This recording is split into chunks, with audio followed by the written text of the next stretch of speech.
менен зарымда қыр, мұқатқанша айтсаңшы жағымда қыл.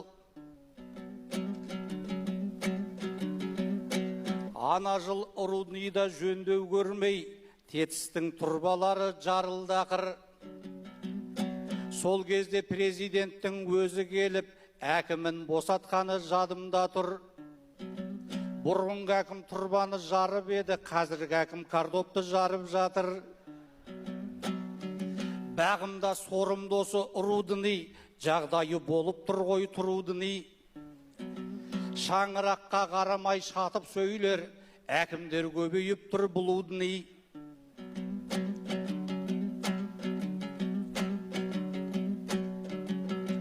Өзгелер түсінсін деп айтамын ғой, орысшаға емесем тымумыны. Қазақтың төзімінің арқасы ғой, көп ұлт ел тұрып жатса дружный. Өзге ұлттар көп тұратын аудандардың әкімі болу керек смуглый.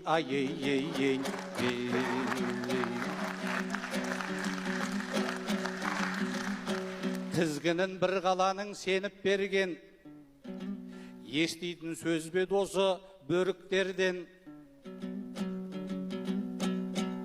Керауыз бір келімсек айтты екен деп, болмайды Құрсылтауға ерік берген.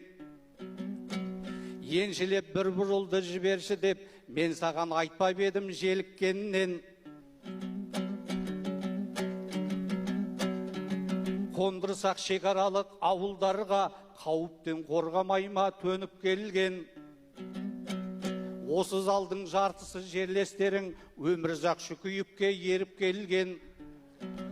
Әрқайсы өз кәсібін дөңгелетіп, еңбегімен еліме көрік берген. Ешқашан құламаған биігінен, тобыл торғай өлкеме сүйініп ем. Көкжиекпен шектескен байтақ дала, Құдайдың бізге берген сыйы білем. Сол далаға сәт сайын көзін сүйіп, көршел тұр демалып қос иінінен. Кең даланы қазаққа толтырсам деп, 5 уақыт жаратқанға сыйынып ем. Алайда сіздің жақтан көш келмей тұр, кедергіге ұшырап жиегілең.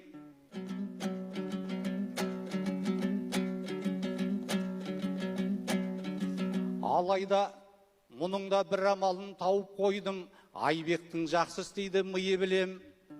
Шымкенттен 4-5 әкім әкеп қойсақ, шұбырып келер еді үйірімен. Арқа жарқа болар еді тобыл торғай, қарсы алып емен жарқын пейілімен. Сол кезде арылар ек пері соққан, переселен әкімнің күйегінен.